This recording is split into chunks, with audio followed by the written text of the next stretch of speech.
दोस्तों, एक होता है पढ़ना और एक होता है ध्यान से मन लगाकर पढ़ना। क्योंकि पढ़ना तो हम उसको भी बोल सकते हैं जब घंटों तक किताब सामने खुली हो और हमारा ध्यान कहीं और हो। लेकिन ध्यान से मन लगाकर पढ़ने का मतलब है कि तुम जितनी देर किताबों के सामने बैठे हो, तुमने उतनी देर में कुछ ना कुछ याद किया है, कुछ ना कुछ रिवाइज किया है, कुछ ना कुछ उसका आउटपुट निकला है। सच में अगर कुछ करना चाहते हो ना लाइफ में, तो ये जो किताब सामने रखकर खुली आंखों से खुद को और बाकी सबको धोखा दे रहे हो, इसको छोड़ना पड़ेगा। सबसे पहले तुम खुद का स्टडी सिटिंग टाइम ऐसा रखो जिसमें जितनी देर पढ़ाई करो उतनी देर सिर्फ पढ़ाई ही करो। उस वक्त लोगों की बातें नहीं, दोस्तों का लालच, ये सब तुम्हारे दिमाग में नहीं आना चाहिए। अगर तुम अपने टारगेट को लेकर डिटरमाइंड रहोगे तब ही तुम्हारे गोल्स पूरे हो सकते हैं। तुम डिटरमाइंड रहोगे, उसके बाद तुम्हें कोई कुछ भी कहे कि तुम कुछ नहीं कर सकते, तो उसकी बात बिल्कुल मत सुनो, चाहे वो तुम्हारा कितना ही खास क्यों ना हो। क्योंकि अगर तुमने खुद ठान लिया है ना कि तुम्हें ये करना है, तो फिर कोई माई का लाल तुम्हें वो अचीव करने से नहीं रोक सकता। बशर्ते तुम्हारी मेहनत होनी चाहिए। किसी की भी नेगेटिव बातों पर ध्यान मत दो। तुम्हारा काम है लगातार पढ़ाई करना, अपने गोल्स के लिए, अपने करियर के लिए, अपने फ्यूचर के लिए, बस उसके लिए मेहनत करते रहो। जिस दिन मन हारने लगे ना, उस दिन अपने आप से पूछना कि तुमने स्टार्ट क्यों किया था। अगर तुम्हारा कोई सपना है ना, तो उसे पूरा करने के लिए अपनी पूरी जी जान लगा दो। जो लोग खुद कुछ नहीं कर पाते ना, वो दूसरों को नीचे गिराने की कोशिश करते हैं, क्योंकि उन्होंने कभी स्ट्रगल नहीं देखा। जिन्होंने संघर्ष देखा है और किया है, वो कभी भी तुम्हें कोई नेगेटिव कमेंट नहीं देंगे। तुम्हारे दिमाग में बस इतना ही होना चाहिए कि जो चाहिए उसके लिए मेहनत करो, हासिल करो उसको, बस बात खत्म। इधर उधर की कोई बातों पर तुम्हारा ध्यान नहीं जाना चाहिए। किसी भी एग्जाम में टॉप रैंकर बनना कोई इम्पॉसिबल टास्क नहीं है, बस हमारी कोशिश ही ऐसी नहीं होती कि हम टॉपर बने। इसलिए लगातार बिना रुके थके अपने टारगेट को बिना भूले अगर मेहनत करनी है, खुद का एक रूटीन सेट करना पड़ेगा, खुद को एक टाइम टेबल में बांधना पड़ेगा, खुद को डिसिप्लिन रखना पड़ेगा। उसमें सबसे पहला काम है, तुम जहां पढ़ रहे हो वो जगह पढ़ाई के लिए सूटेबल हो। आपकी पढ़ाई आपकी सराउंडिंग पे डिपेंड करती है, इसलिए सही जगह का, सही डायरेक्शन का होना बहुत जरूरी है। पढ़ने के लिए अच्छे एनवायरनमेंट का होना बहुत जरूरी है। और अगर तुम अपनी पढ़ाई बहुत भीड़ भाड़ वाली जगह, शोर शराबे वाली जगह कर रहे हो ना, तो आपका ध्यान डाइवर्ट होना एक नॉर्मल बात है। इसलिए जिस टेबल चेयर पर आप बैठ करके पढ़ाई करते हैं, वहां सिर्फ और सिर्फ आपकी किताबें और सामने की दीवार पर लिखा हुआ आपका टारगेट होना चाहिए, जिससे तुम उसे भूल ना पाओ। क्योंकि हमारा माइंड हमें बहुत जल्दी कंफर्ट जोन में डाल देता है। वो तुम्हें यह भी कहेगा कि भाई सो के पढ़ ले, बेड पे चल के पढ़ ले, कंबल ओढ़ के पढ़ ले। लेकिन तुम्हें अपने आप को इस चीज के लिए प्रिपेयर करना है कि अगर मैं इस जगह से हट के दूसरी जगह बैठ करके पढ़ूंगा ना, तो मैं सिर्फ किताब खोल के बैठा रहूंगा, टाइम वेस्ट करूंगा। खुद को हार्ड वर्क के लिए प्रिपेयर करो। खुद को जब थोड़ा बहुत कष्ट मिलेगा ना, तो ही पढ़ाई हो पाएगी। आराम में तो आराम ही आराम है बस।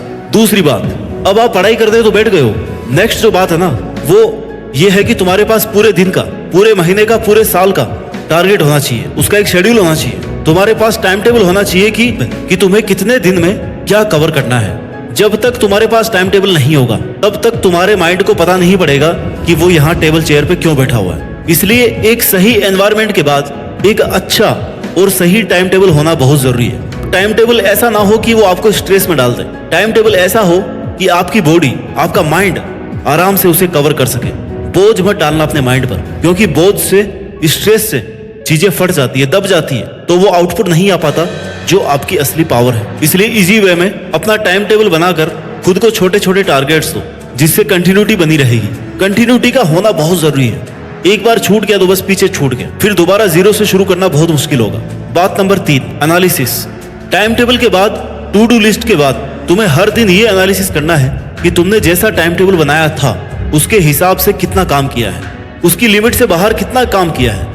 जैसे तुम्हें 1 घंटे की स्टडी पे 15 मिनट का ब्रेक चाहिए था और तुमने 1 घंटे की स्टडी पे 1 घंटे का ब्रेक ले लिया, तो जिस वजह से आपने 1 घंटे का ब्रेक लिया है, उस कमजोरी को दूर करने की कोशिश करो।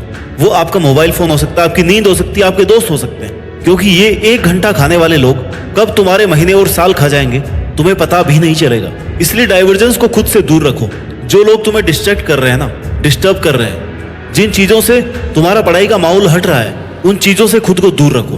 पूरे डेली एनालिसिस करो, आज कितना टाइम किस चीज को एक्स्ट्रा दे दिया जो नहीं देना चाहिए था। बात नंबर 4, बी डिसिप्लिन। आपको जिंदगी में यह चुनाव करना है कि आप अनुशासन की कीमत चुकाएंगे या अफसोस की। क्योंकि अगर तुम्हें लंबे समय तक मेहनत करनी है ना, तो अपनी लाइफ में डिसिप्लिन का होना बहुत जरूरी है। डिसिप्लिन आपका रूटीन फिक्स रखता है, आपके माइंड को भटकने नहीं देता। खुद को जितना ज्यादा डिसिप्लिन रखोगे उतने ही आउटकम अच्छे आने के चांसेस हैं। तुम खुद के लिए डिसिप्लिन नहीं रहोगे ना, तुम खुद के लिए थोड़ा रेस्ट्रिक्ट नहीं रहोगे तो कोई भी तुम्हें डिस्टर्ब कर देगा, कोई भी कहीं पे भी ले जाएगा, बात कर लेगा। इसलिए अपने खाने पीने, सोने और पढ़ाई करने के लिए वेल डिसिप्लिन्ड एनवायरनमेंट होना बहुत जरूरी है। The speed of your success is limited only by your dedication and discipline. खुद से वादा करो कि मैं पढ़ाई के समय मात्र पढ़ाई में ध्यान दूंगा और कुछ भी नहीं करूंगा। पढ़ाई को आनंद समझकर पढ़े, ना कि बोझ के जैसे। बात number 5, be honest, be grateful. अपना सपना जीतना मुश्किल होता है, नामुमकिन नहीं।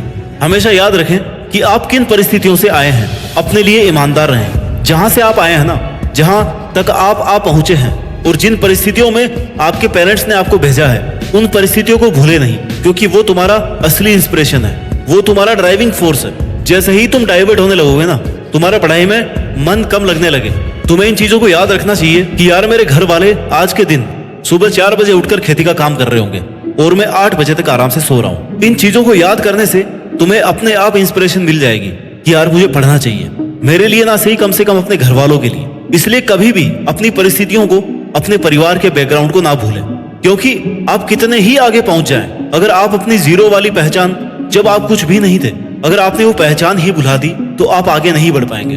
क्योंकि आपकी पहचान ही वह चीज है जो आपको याद दिलाएगी कि आप कौन हो, कहां से आए हो, क्या करने वाले हो और क्या क्या और किन किन परिस्थितियों में अब तक इतना कुछ किया है। तुम अपने आप को बहुत लोगों से आगे समझो, क्योंकि तुम्हें चॉइस से किताबें मिली है, तुम्हें चॉइस में पढ़ना मिला है। बहुत से लोगों को आपकी उम्र में घर भी नसीब नहीं होता है, लेकिन फिर भी आप जानबूझकर मेहनत को, अपने आलस को, कंफर्टेबल जोन को चूज कर रहे हो। दोस्तों, अच्छी किस्मत किसी की नहीं होती, अच्छी किस्मत बनानी पड़ती है। भगवान भी उसी का साथ देता है जो खुद की मेहनत के लिए ईमानदार हो। इसलिए अभी भी वक्त है, सीरियस होकर पढ़ने लग जाओ। वैसे इस तेजी से बढ़ती हुई दुनिया में अगर आपके पास फालतू कामों के लिए टाइम है तो यकीन मानो आपकी आने वाली दिनों में ना बहुत बुरी हालत होने वाली है। और जब आपके पास सिर्फ और सिर्फ पछतावा बचेगा कि काश यार मैंने उस वक्त मेरा टाइम बर्बाद नहीं किया होता जब बाकी लोग पढ़ रहे थे, मेहनत कर रहे थे। इसलिए अगर कुछ करना है ना तो या तो जान लगा दो या फिर जाने दो। बेवजह उसको पकड़े मत रखो। मेहनत करने का, पढ़ाई करने का ढोंग करके घर वालों को और खुद को धोखा मत दो। नहीं हो रहा ना तो उसको छोड़ दो और बता दो सबको कि भाई मुझसे नहीं होगी पढ़ाई, मैं मजदूरी कर लूंगा। लेकिन ऐसे धोखे में मत रखो किसी को। There is no substitute and no shortcut for hard work. भाई मेहनत तो करनी पड़ेगी, वो भी स्टेप बाय स्टेप। मुझे नहीं पता अभी कि किसके पास कितना टाइम बचा हुआ है और साल भर किसने कितना कुछ कर लिया है, कौन कितना पानी में है। मुझे बस इतना पता है कि अगर आज से, अभी से शुरू करते हैं ना तो तुम वो अचीव कर सकते हो जो तुमने सोचा है। आपके पास जो टाइम बचा है उसमें अपना फिक्स टाइम टेबल बनाकर अपना 100% देने की कोशिश करो और मन लगाकर उन बचे हुए दिनों में वो करके दिखाओ जो आपके पेरेंट्स ने आपसे उम्मीद लगा रखी है। अपना कंफर्ट जोन छोड़कर आराम, मस्ती, मौज से दूर हटके, सोशल मीडिया से दूर रह के अपनी और किताबों की दुनिया में ऐसे खो जाओ जैसे आपके और किताबों के अलावा आपके जीवन में कोई और नहीं है। अगर आप पढ़ाई कर रहे हैं ना तो आपके दोस्त सिर्फ और सिर्फ किताबें हो सकती हैं, बाकी सब झूठ है, फरेब है। ये सब लोग जो तुम्हें आज कह रहे होंगे ना कि हमारे पास तुम्हारे जैसा कोई दोस्त नहीं है, ये वही लोग हैं जो कल तुम्हें छोड़कर चले जाएंगे। इनके होने और नहीं होने से फर्क नहीं पड़ता, लेकिन अगर तुमने किताबों का साथ छोड़ दिया तो तुम कहीं के नहीं रहोगे। इसलिए जो जरूरी है ना उस पर फोकस करो और बहाने बनाना बंद करो। 99% of failure comes from people who have the habit of making excuses। इसलिए सेल्फ डिसिप्लिन को अपनाओ और अपने मन को और अपने माइंड को कंट्रोल रखो और उसे कहो कि भाई कुछ दिन पढ़ ले, उसके बाद में तो फिर मजे मजे हैं। जैसे कि शादी में अच्छा खासा माहौल बनाने के बाद ही शादी का मजा आता है ना, वैसे ही अगर तुम्हें बहुत अच्छी पढ़ाई करनी है, मजे मजे में पढ़ाई करनी है, तो अच्छा सा माहौल क्रिएट करो, अपना टाइम टेबल सेट करो, खुद को यह याद दिलाते रहो कि तुम यहाँ पे क्यों आए हो और जी जान से अपनी मेहनत करके टॉपर बनो। Stay dedicated because great things take time. वक्त लगता है लेकिन मेहनत करने वालों का टाइम जरूर आता है। और मुझे उम्मीद है कि एक दिन आप भी अपनी मेहनत के दम पर देश में अपना नहीं बल्कि दुनिया में देश का नाम रोशन करेंगे। जय हिंद, वंदे मातरम।